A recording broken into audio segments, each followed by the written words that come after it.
आज का प्रातः क्लास है 24 मार्च 1966। रिकॉर्ड चला है ओम नमो शिवाय। ओम शांति। निराकार भगवान वाच।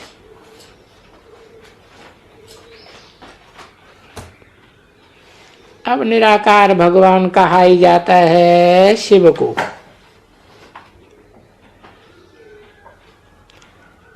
बल नाम कितने भी भक्ति मार्ग में रखे हैं, ढेर नाम रखे हैं, तब तो विस्तार हो। बाप खुद आए बताते हैं कि हे बच्चों, मुझे अपने बाप शिव को तुम याद करते आए हो। हे पतित पावन, नाम तो जरूर एक होगा, बहुत नाम तो चल न सके। शिवाय नमः कहते हैं तो एक ही शिव नाम हुआ। रचयिता भी एक हुआ और उस रचयिता का नाम भी एक होना चाहिए।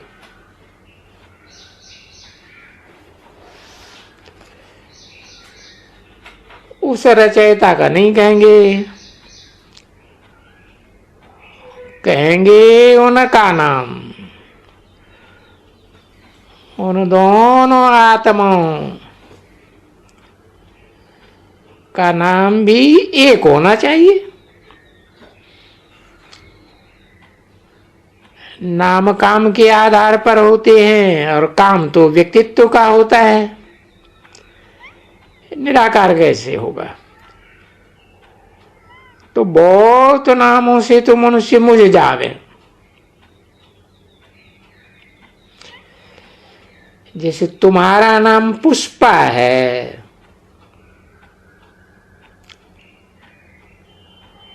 उसके बदले में तुमको कोई शीला कहे तो तुम रिस्पॉन्स करेंगी नहीं, समझेंगी और किसी को बुलाते हैं। तो ये भी ऐसी बात हो गई है। उन दोनों का नाम एक।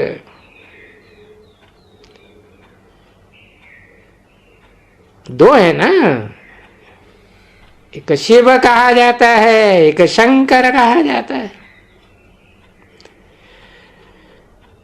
तो अलग अलग हुए ना। हर आत्मा का काम अलग अलग, पार्ट अलग अलग, परंतु उनकी मूर्ति एक है, चैतन्य मूर्ति। एक व्यक्तित्व हुआ तो उन दोनों आत्माओं का नाम एक हुआ।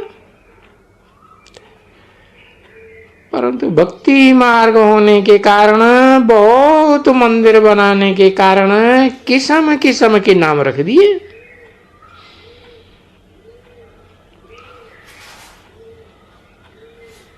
नहीं तो नाम हर एक का एक होता है।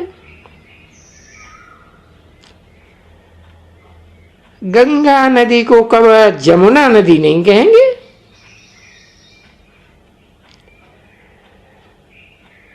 कोई भी चीज का नाम एक प्रसिद्ध होता है। तो ये शिव नाम भी प्रसिद्ध है। शिवाय नमः कहते हैं। गाया हुआ भी है, ब्रह्मा देवताय नमः, विष्णु देवताय नमः। फिर कहते शिवाय नमः। क्योंकि वो है ऊंच ते ऊंच।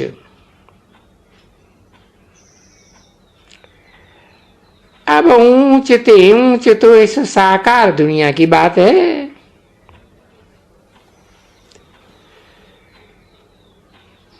मनुष्यों की बुद्धि में यहां रहता है। तो ऊंच ते ऊंच निराकार को कहा जाता है।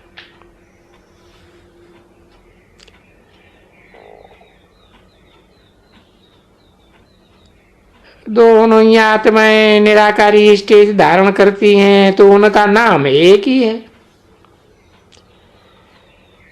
ऐसे तो नहीं कहेंगे उसका नाम एक ही है। ब्रह्मा को ब्रह्मा, विष्णु को विष्णु ही कहेंगे। बहुत नाम रखने से तो मुझे जावेंगे, रिस्पांस ही नहीं मिलेगा। मनुष्यों ने नाम बहुत रख दिए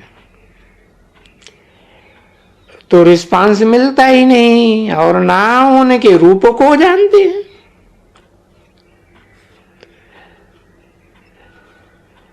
उन दोनों का रूप अलग अलग है, इसलिए बोला उनके रूप को भी नहीं जानते।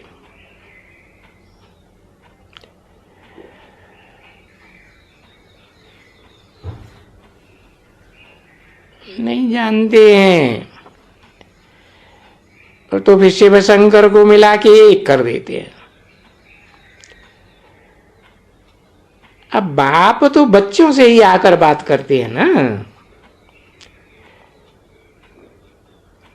बाप सुप्रीम सोल तो सदा निराकार है, तो निराकार के बच्चे भी निराकार। तो जो आत्मिक स्थिति में रहते हैं उनसे ही बात करते हैं। शिवाय नमः कहते हैं तो एक नाम ठीक है, बाकी शिव शंकर कहना भी रंग हो जाता है। रावण राज्य होने के कारण मनुष्यों की बुद्धि बिल्कुल भ्रष्ट हो गई है। जो इतनी सहज बात को भी समझ नहीं सकते कि शिव माने कल्याणकारी, शंकर माने विनाशकारी। काम ही अलग अलग है। कहते भी है ब्रह्मा देवताय नमः, शंकर देवताय नमः, शिवाय नमः। तो फिर शिव शंकर कैसे हो सकते?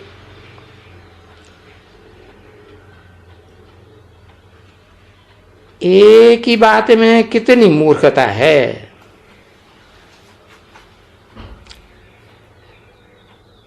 शिव और शंकर नाम ही अलग है, काम के आधार पर नाम अलग है। जैसे लक्ष्मी नारायण अलग अलग नाम है,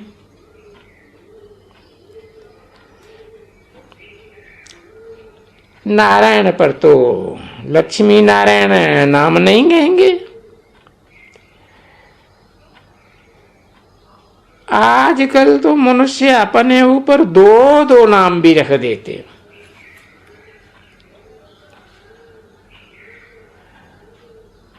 रख देते हैं ना, लक्ष्मी नारायण, सीताराम। देवताओं के ऊपर भी ऐसे ही डबल नाम नहीं थे।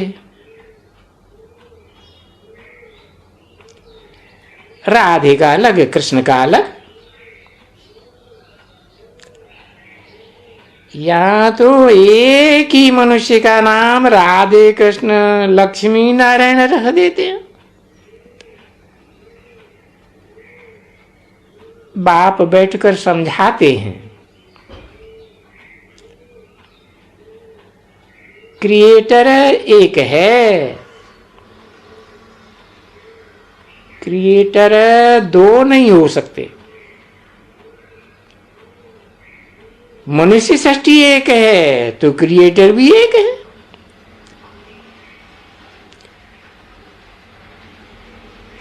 तो सृष्टि का भी एक क्रिएटर है।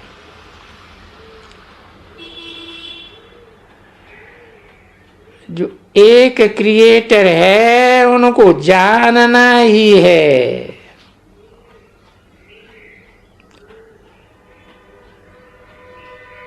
कि वो दोनों मिलकर के एक कैसे हो जाते।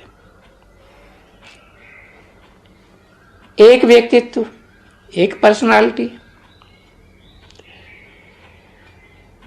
कहते हैं आत्मा एक स्टार मिसल है, भ्रुकुटी के बीच में चमकता है अजब सितारा। फिर कह देते हैं आत्मा सो परमात्मा। तो परमात्मा भी स्टार मिसल हुआ ना। ऐसे नहीं है कि आत्मा छोटी व बड़ी होती है। इस समझने की बातें बड़ी सहज हैं। बाप कहते हैं तुम पुकारते थे ना, हे पतित पावन आओ।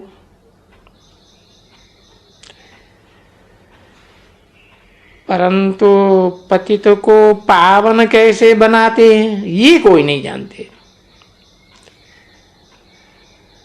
गंगा को पतित पावनी समझ लेते, ऐसे मूर्ख हैं। पतित पावन तो एक बाप है ना। बाप कहते हैं मैंने आगे भी कहा था मनमना भव, माम एकम याद करो। सिर्फ नाम बदल दिया है। बच्चे समझते हैं बाप को याद करने से वर्षा अंडरस्टूड है। फिर तो मध्याजी भव कहने की भी दरकार नहीं है।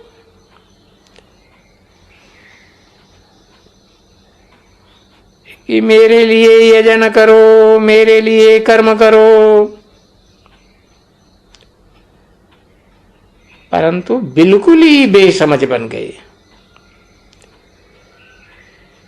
इसलिए कहता हूं मुझे बाप को और वर्षे को याद करो। मैं बेहद का बाप हूं तो वर्षा भी बेहद का। और धर्म पिताएं भी होते हैं ना, वो तो हद के धर्म पिताएं हैं। उनको बेहद के पिता थोड़े ही कहेंगे। भले क्राइस्ट के फॉलोअर्स ढेर के ढेर हैं, बहुत। तो बेहद 500-700 करोड़ मनुष्य आत्माओं का बाप थोड़े ही है। ये तो बेहद का बाप ही है, स्वर्ग का रचयिता।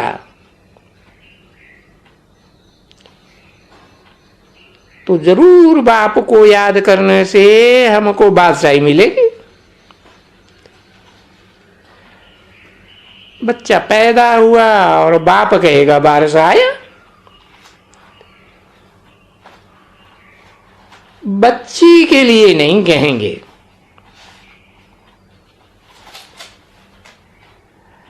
अब तुम आत्मा है तो सब बच्चे हो। कहते भी आत्मा एक स्टार है। अब स्टार है तो फिर अंगूठे मिसल कैसे हो सकती है। आत्मा इतनी सूक्ष्म है, इन आंखों से देखने में भी नहीं आती। हाँ, उनको दिव्य दृष्टि से देखा जा सकता है, क्योंकि अव्यक्त चीज है। तो दो आत्माएं हैं ना, इसीलिए बोला उनको।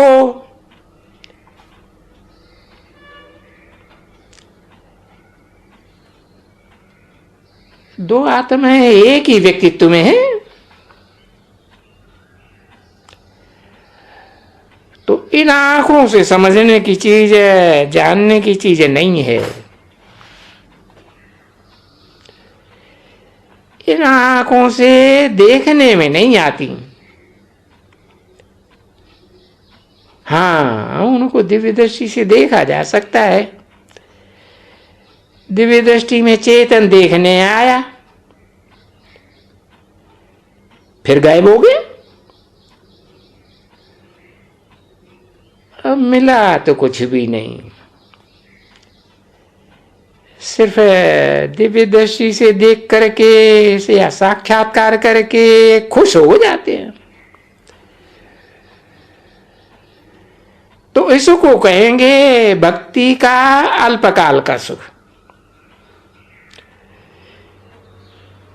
ये है भक्ति का फल, अल्पकाल की प्राप्ति। और जिसने बहुत भक्ति की है शुरू से लेकर, जब से द्वापर युग के आदि से भक्ति मार्ग शुरू हुआ,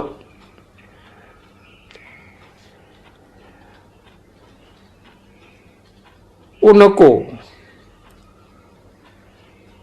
ऑटोमेटिकली कायदे अनुसार इस ज्ञान से फल मिलना होता है। तो बहुत भक्ति करने वाली जरूर दो आत्माएं हैं।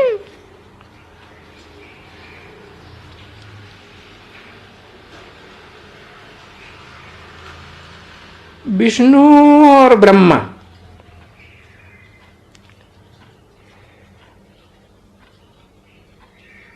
इकट्ठा दिखाते हैं ना, ब्रह्मा सो विष्णु। अब भक्ति का फल विष्णु को मिल रहा है। विश्व की बादशाही का फल है। विष्णु का, कृष्ण का साक्षात्कार तो बहुत किया होगा,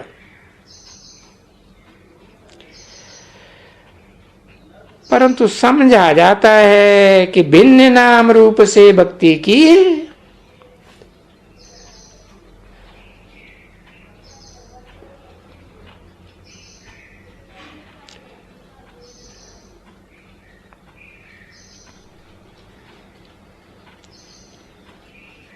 साक्षात्कार हुआ वो तो अल्पकाल के लिए हुआ ना। तो अल्पकाल की प्राप्ति को, साक्षात्कार को योग व ज्ञान नहीं कहा जाता।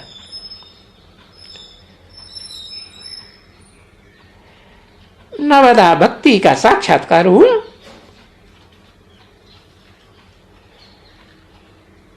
अभी साक्षात्कार न हो तो भी हर्जा नहीं।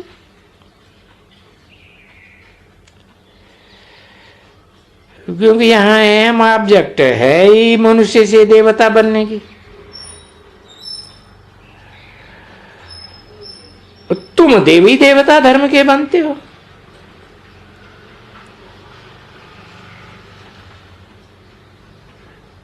तो जो वेद के बाप के सन्मुख बैठ करके सुनते हैं उनको ही तो तुम कहा जाएगा ना।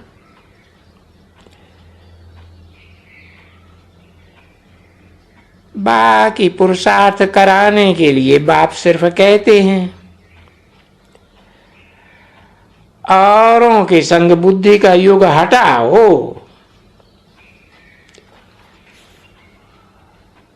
अधूरी मुरली है।